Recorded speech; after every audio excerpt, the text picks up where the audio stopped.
Et là, on rebondit pour dire aux jeunes particulièrement, et même aux gens de façon générale, au moins dans les mosquées, attention, ne gâchez pas tout. Quand vous sortez de Salat al-Tarawih et qu'il est très tard, vous savez qu'il est très tard maintenant, Salat al-Tarawih, ça va être à minuit pour certaines villes, un peu moins pour d'autres, et plus tard, comme nous ici, c'est presque minuit 20, très très tard. Les gens dorment, les gens travaillent, il y a des voisins.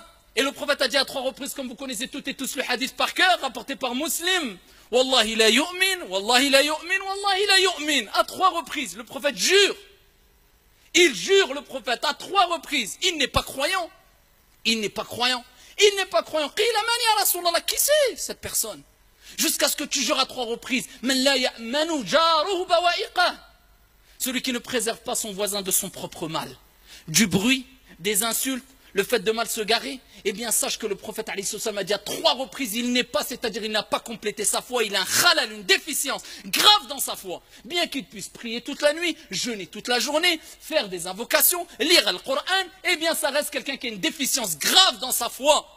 Alors si tu gâches tout, ya Abdallah, en sortant à minuit et demi, quand tu sors de la mosquée, ben autant que tu restes chez toi, pour pas gâcher tout. Quand tu sors de la mosquée, Fansarif ya Abdallah, pars, prends la fuite, rentre chez toi, discrètement, parle doucement, c'est l'heure d'aller dormir, ou de faire qiyamul layl, ou de te reposer, et sache que même la meilleure des créatures, Mohammed alayhi salatu wassalam, avait un temps où il dormait chez lui le soir. Donc rentre chez toi, repose-toi, retrouve ta famille, salli salat al-fajr à l'heure, et ensuite ici repose-toi ou va à tes activités, mais ne dérange pas les gens. Et je m'adresse aussi aux jeunes dans les cités, qui quelquefois ont tendance à rester très tard la nuit, pendant le mois du Ramadan, en attendant la prière de l'Fajr. C'est pas pour la prière de l'Fajr, mais pour la plupart, malheureusement, juste pour pouvoir manger encore un peu avant le Fajr. Et ils dérangent tout le monde, même en dehors du Ramadan, on le voit malheureusement. Et des gens qui se disent musulmans, avec tout le respect qu'on leur doit, et on sait qu'il y a un grand bien dans les jeunes de cité, et on ne généralise pas, mais il y a toujours des petits groupes qui pensent que l'islam, c'est une mode, et c'est une tenue vestimentaire, ou encore une barbe, ou un qamis, simplement ça se limite à ça, l'islam, catastrophique. Et le comportement dérapage toute la nuit, jusqu'à ce que des gens, même des musulmans, invoquent contre eux. Et combien de jeunes on a vu? Et combien d'histoires on a entendues et on a vécu? Où des jeunes musulmans qui dérangeaient d'autres personnes, musulmanes et non musulmanes, dans des quartiers, d'autres personnes invoquaient en ça contre cette personne-là, jusqu'à ce qu'on entende Foulan met. Allah yarhamou. C'est un jeune, 15 ans, 18 ans, 20 ans, met. Pourquoi?